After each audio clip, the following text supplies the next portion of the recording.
Hello, everyone, and welcome to St. Louis and NISTS 2024. Who's excited to be here today? Yay! We are thrilled to be back in St. Louis. We were here 2 years ago, and we are looking forward to spending 2.5 days with each and every one of you in an amazing learning environment. The only way this environment works is if we learn from one another. We will have lots of amazing speakers sharing their knowledge with us and amazing hallway conversations. Both are equally important to this conference experience. I'd like to begin by sharing our land acknowledgement. And we begin today by acknowledging that we gather this week on the ancestral lands of many Native people who were forcibly and unjustly removed, and that this room in which we are sitting and the community at large are the beneficiaries of that removal. We honor these Native peoples as we come together to learn. And St. Louis is situated on the contemporary lands of the Osage Nation, the Oto Missouri, the Illinois Confederacy, the Quapaw, the Ho-Chunk, Miami, and many other tribes who lived once in this city that was known as the City of the Mountains, in acknowledgement of the dozens of American Indian burial and ceremonial grounds scattered across the country in the 19th century. But celebrated as the gateway to the West, St. Louis's history is often diminishes the plight of its indigenous people. Just 4 years after Lewis and Clark set out on their historic expedition to document the Louisiana Purchase in 1804, the Osage Nation was forced to concede 52.5 million acres of land to the U.S. government. And the passage of the Indian Removal Act of 1830 forced many tribal nations to move further into government-approved reservations in Oklahoma. This displacement of indigenous peoples was so prevalent that today Missouri has no federally recognized tribes. Indigenous people in those tribes acknowledged are not relics of the past. More than 400,000 indigenous individuals reside in Missouri today. These individuals continue to demonstrate their gifts, their expertise, and their contributions to many fields, including higher education. Importantly, one of the most respected centers in the nation for academic advancement of the study of American issues related to social work resides right here in St. Louis at Washington University's Brown School. I encourage all of you to learn more about and support the Catherine M. Boer Center for American Indian Studies. Thank you. Full steam ahead. Leveraging our winds to fuel system change. There's a lot packed in there. You see the sign, you see the steamboat. So maybe for you, whenever we say full steam ahead, that steamboat might just be the first thing that comes to your mind. And we hope it's not the last. But let's think about the steamboats. Right behind us is the mighty Mississippi. In the 19th century, those steamboats went up and down the river, bringing goods and people to new places and new adventures. Now, these steamboats were crafted in such a way that they could navigate very shallow waters, but also set upstream in what we would consider to be very kind of torrential and dangerous waters. Anybody in this room feel like you might be traversing some dangerous and kind of unsettling waters? Yeah, thank you, Bernard. I appreciate that high raising of your hand. And whenever we think of full steam ahead, I don't want you to think that we are insensitive to the fact that a lot is going on to your world, because you think of full steam ahead and you're like, let's do it. And many of you may be feeling like, let's just sit on the couch. But when we say full steam ahead, we mean that it is our responsibility to continue to show up every day for our students because they need us. And when we say that, we don't mean full steam ahead with this notion of reckless abandon or any sort of lack of acknowledgement for mental health, but rather we just say that we are still the ones that our students rely upon. So when we think of full steam ahead, we think literally of that engine that was moving, that steam that was moving, but also as the resolve to continue to move forward. The next part of this talks about leveraging our wins. And we believe that we need to be leveraging all wins, itty bitty and ginormous, equally, because incremental change leads to amazing things. Now, too often we want to just write off that incremental change as just, it's just part of my job. I'm looking over at the award winners right now, and I bet they would say, I was just doing my job. Now, they might be grateful for being recognized, but the humbleness that many of us in higher education bring to our work sometimes negates the fact that what we are doing, however small, is truly making a difference. Now, we look at the big picture, and shortly we're going to hear from our esteemed colleagues and our opening speakers, and they're going to have some data for us that might have us scratching our heads and saying, but we work so hard together. We are doing this day in and day out, and yet that needle still hasn't found itself to full tilt when it comes to improving transfer outcomes. And I say that that's okay. Because when we talk about change, we mean that student that sat across from you in an advising appointment that leaves feeling more confident in their choice in pursuing higher education. We mean the fact that you just learned that the idea that you have been floating about a process change has finally made it to the dean's agenda for the week. Or it may be for the very first time you are scheduling a transfer intending student orientation. In our book, those changes are wildly important. So we are looking to all of you to recognize your changes and to know that when you are talking about such changes, you're opening up your institution. You're widening their lens. You're widening their knowledge about transfer and about the importance of serving this student population. So we really are looking forward to helping all of you celebrate those small wins while we're here today. And then it's all in the name of that system change. Did you know that riverboats, obviously they had to have some fuel, and in the early stages, that fuel the fuel source was wood. So as you think about the big steamships going upriver, where did they get their wood? They got it along the way from folks who were chopping down the wood, delivering it to the boats, and moving on. So it was that you think about the mighty Mississippi as this amazing system of commerce. Once upon a time, it was the primary way that people were traveling between destinations. This huge system was fueled by lumberjacks, by people just doing their jobs. Those jobs are very important. And so whenever we say system change, there is no insignificant individual in that equation. And that's why we're all here. We are here to help you celebrate. We are here to celebrate with you. And we are here to go full steam ahead and thinking about leveraging our wins to really influence change. So I want you to think for just a second. Maybe you don't really want to compare yourself to a lumberjack, but in your own world, what would that look like? What would that influential change agent be? And I want you to just pick one thing.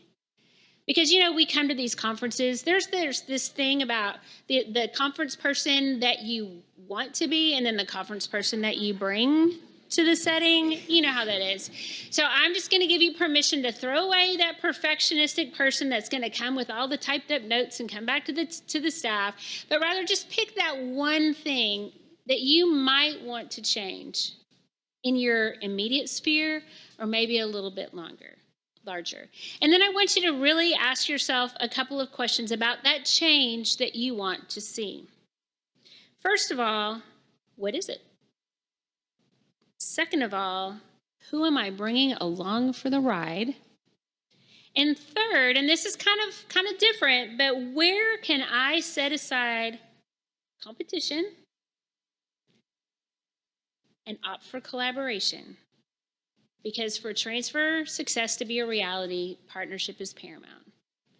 So think for just a second what you hope to get from this conference and what you hope to take back to be that lever of change to influence the system around you. So we expect that you will fully engage while you're here, that you're going to learn from one another, and that you're going to challenge one another. And so I encourage you that as you're thinking about what you're going to take back to the office next week, that you lead from where you are. Don't worry about where you're not, because where you are leading from is enough. So do that for us. And on the days when you're feeling less than optimistic, and there will be a couple of those, remind yourself of those steamboats that navigated the waters, those shallow waters, as well as upstream when it felt really difficult to do. And just remember that those journeys are worth it and that you all matter, because we're here to see our students succeed. So let's talk about what we're going to be doing for the next couple of days. Right. If you haven't noticed, we tend to have a conference culture that might be a little more relaxed. Is that okay? I talked to a colleague earlier today who came down all jetted out in clothes like I'm wearing today, saw a bunch of her peers and said, "Sweet, I can go change my clothes." She went back upstairs, recalibrated, and came down comfortable. Now, if this is comfortable for you, that is what you should be wearing. So bottom line is, be comfortable, be yourself, know that you're accepted regardless. That is super important to us, for sure. The other thing that we are really passionate about is learning. So we have an incredibly compact, dense set of sessions for you. There's going to be a lot of learning that can happen. And we just really want to challenge you to not come in with preconceived ideas of what you're going to learn in your sessions, because that always leads us to disappointment. What I want you to do is to get an idea of what you think you might learn, and then whenever it feels like it might be going off the rails in that session, think, well, how can I apply this to my context? How can I maybe think of something completely different? Oh, that's a great idea. Maybe I don't need it now. Maybe it's a yeah, not a yes, but maybe it's a let's save that for later. But challenge yourself to get what you came for, not exactly in the way that you expected to learn it. Challenge yourself to do that. And also let yourself off the hook. If you're tired, it's okay if you skip a session. I won't rat you out. But do get the notes from somebody else. So that means you're going to have to make buddies. And we're going to need the conference app for that. So let's talk about the conference app for just a little bit. This is your tool to learning. If you haven't found your way to the conference app, walk yourself over to the registration desk if you need a little bit of help, because this is where you're going to find the actual scheduled events. This is where you're going to find descriptions. You're going to be able to craft your personal agenda. We want you to be able to do those things. So be really strategic in how you plan your day and leave it completely flexible. So make sure that you are thinking about that. The social wall is a great way to introduce yourself, to post pictures of your favorite cat, to post pictures of your favorite nighthawk, Emily here, who's all decked out.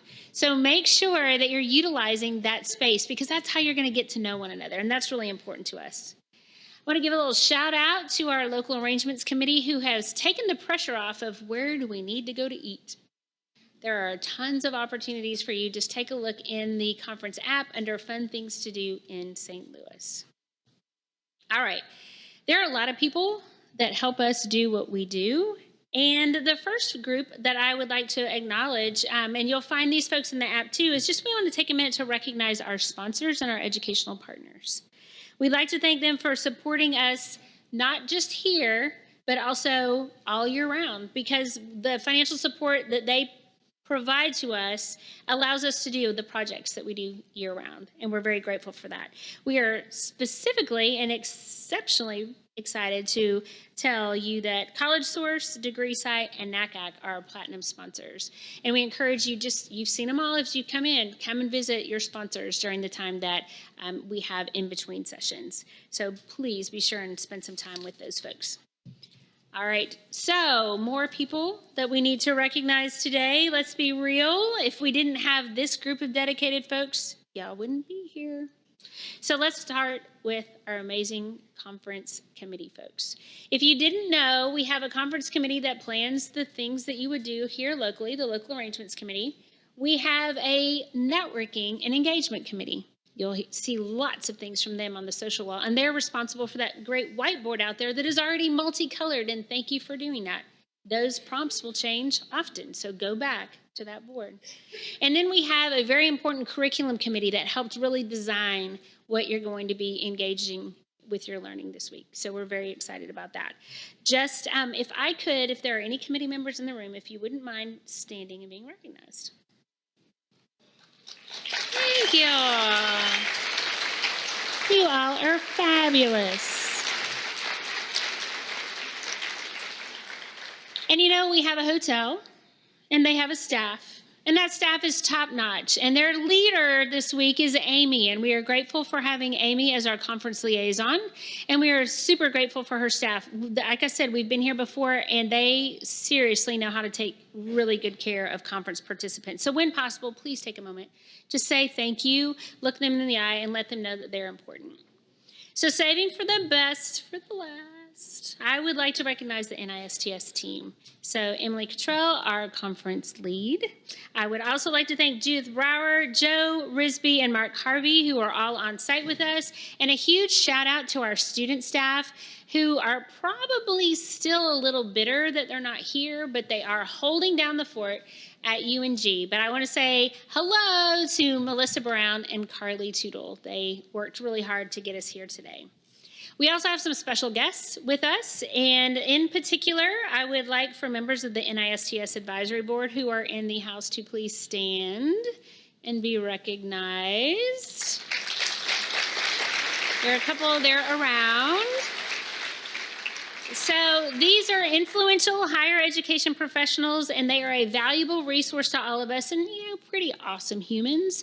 So if you get a chance to, on our webpage, there's lots of information about them, and then also several of them are presenting, and they also really like hallway conversations. So they are not above any of us. They are here to support all of us. All right, so the next group I would like to ask to stand are graduates and current students of the Postmaster's Certificate in Transfer, Leadership, and Practice. Did you know we had one of those? All right, students, stand up. I know you're here. All right. These individuals are part of a one-of-a-kind graduate program collaboration between NISTS and the College of Education at the University of North Georgia. They dedicate an entire year to all things transfer and are shining examples of how incremental change in the form of class assignments turned institutional policy and processes can lead to true transformation. So we are grateful to have them. They will be in the midst. If any of you are interested to learn more about the program and what they do, they will be on the social wall. Jordan Turner, our assistant director or associate director of graduate admissions, has a table out back. And then also we have roundtables at breakfast. They're just for general conversation, and they'll be hanging out there too. So just get to know them, because honestly, they have done the scholar practitioner thing very well. And some of you might be really interested in how were they able to do that. So next, whenever we are thinking about celebrating our wins, no matter how small, as building blocks for transformational change, you are about to be introduced to a group of individuals who are doing just that. Whether they are professionals or undergraduate students, they are here to impress us all, because they already have. At this point in time, I would like to invite Mr. Alfred Herrera, NISTS Advisory Board member, to the stage to announce the 2024 Benita C. Jacobs Transfer Champion Award winners. Alfred?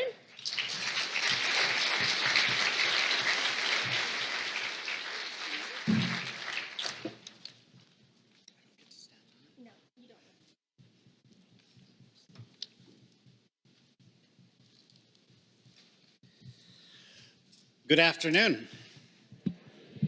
That all I get? Good afternoon.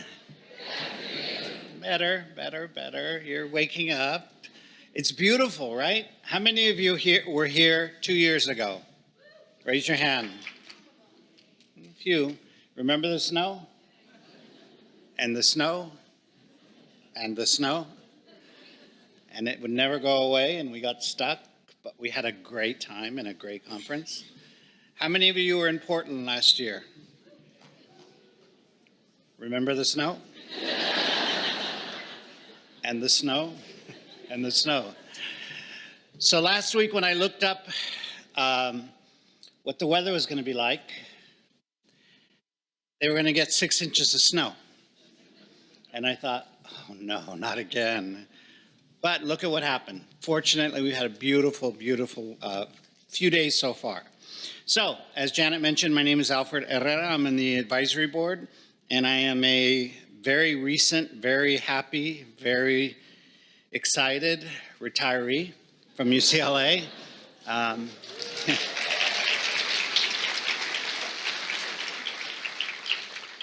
Yeah, you should do it. But we'll do that later. I am really happy to have been asked to do this part of the event. So we're going to move through fairly quickly because we have so much going on, and we really want to hear from our panel about this incredible research that has been just released. But I really want you to make sure that you acknowledge the winners, that you have an opportunity to meet with them, to talk with them as you see them around the next couple of days. Introduce yourself, get to know them, because they're really superstars. We want to take a moment to recognize the hard work these individuals are doing, as are you. I hope it will encourage you to reflect on the work that you do and the impact that you have had. And I always say it only takes one person to get us started down this road. So it's really important because you are that one person for so many people. And it's important to think about that as you think about your daily struggles, as you think about all the challenges that come through. Remember the victories, because the victories are sweet.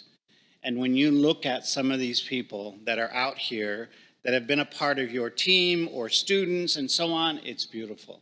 I'm really happy to say that there are several people in the audience who started as students in the program that I used to run and are now full professionals in a field that doing life-changing work. And that's what the reward is, that we have to remember.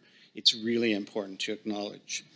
So in a moment, I'm going to introduce you to this year's award winners, but first I want to share a little bit about our process. Each of the contenders are nominated by their peers for their significant contribution to transfer student success. Then we work with a group of reviewers to select the winners. I encourage you to read about their work and reach out to them to learn more. They each have a unique journey and motivation for caring about transfer student success and have contributed a wide range of contexts. So, first we have the Bonita C. Jacobs Transfer Champion Awards. The first category of awards is the Bonita C. Jacob Transfer Champion Award, named in honor of the founder of NISTS and former president of UNG, who is now recently retired as well. Each year, NISTS recognizes exemplary transfer advocates who are influencing policies, practices, and programs to benefit students to transfer. Transfer champions span a wide variety of range of roles, responsibilities, and functional units. Their important and inspiring work offers a compelling model of action to all of us striving to affect change on behalf of transfer students. The Rising Star Award recognizes individuals who are making important contributions but are relatively new to the transfer field. Generally, these individuals have served in transfer-related roles for 3 to 5 years. Now to introduce you to this year's winners. As I call your name, please come to the stage and to receive your award. So the Bonita C. Jacobs Transfer Champion Rising Star Awards go to Jamie Blanch, who is the Director of International and Transfer Admissions at Knox College.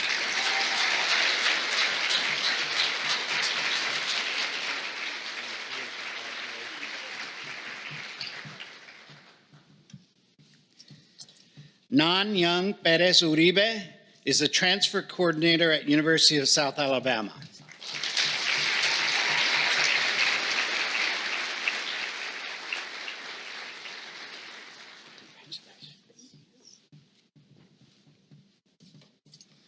Campbell Keele is the coordinator of transfer initiatives at Missouri State University.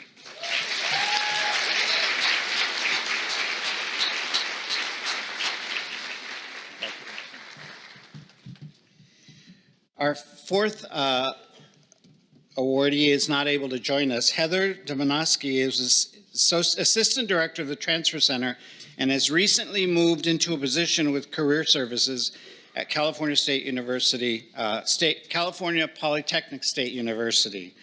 And unfortunately, she was not able to join us, but let's congratulate her as well.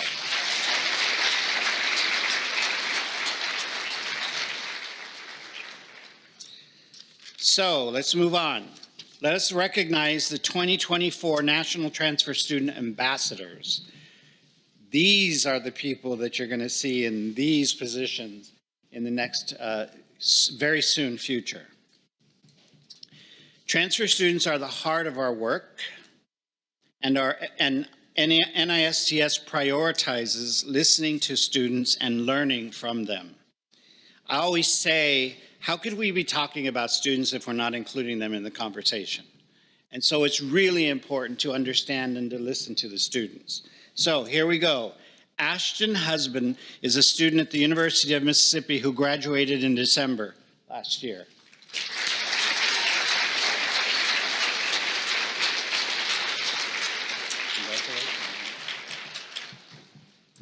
Crystal Ramos is a student at Texas A&M University in San Antonio.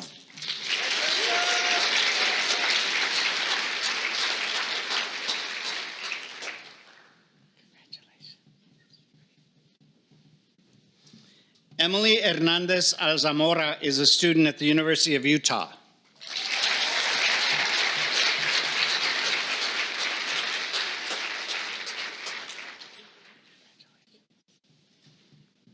And Sam Haynes is a student at Rider University, or was a student at Rider University, who also just graduated in December.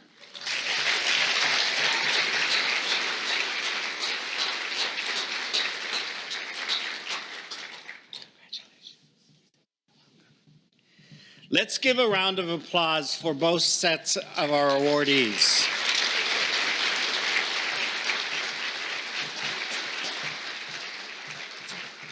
So the final award is an NISTS research grant.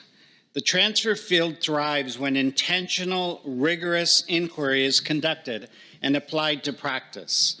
NISTS celebrates scholars who exemplify this philosophy through the NISTS Research Grant Award. Our winner this year is Ivan Valdovinos. Ivan is a PhD student in the Department of Education Studies at UC San Diego and the project director for TRIO Support Services at Wenatchee Valley College, TRIO Works. His research project is Transfer is a Family Affair, understanding how Latinx transfer students and their families co-construct transfer decisions. Ivan was not able to join us today, but let's give him a round of applause.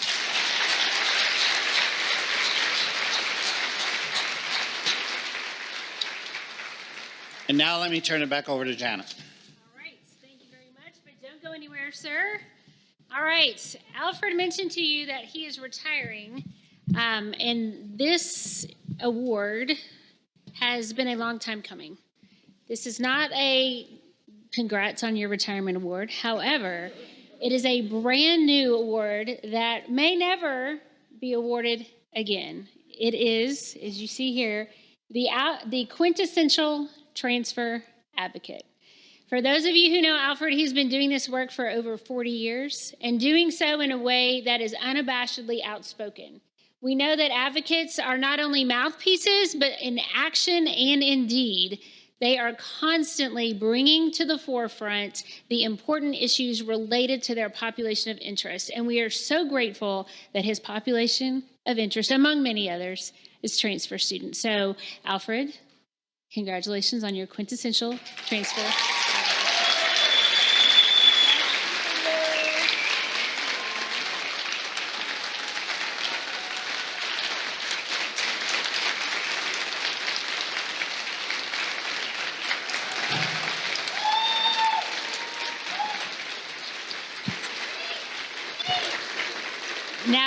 Alfred has never been at a loss for words, so maybe this isn't the starting point. So I don't know if you noticed, but this right here is heavy. So he can't exactly take this on tour with him. It's probably going to have to stay somewhere in, displayed prominently in his trophy case at home.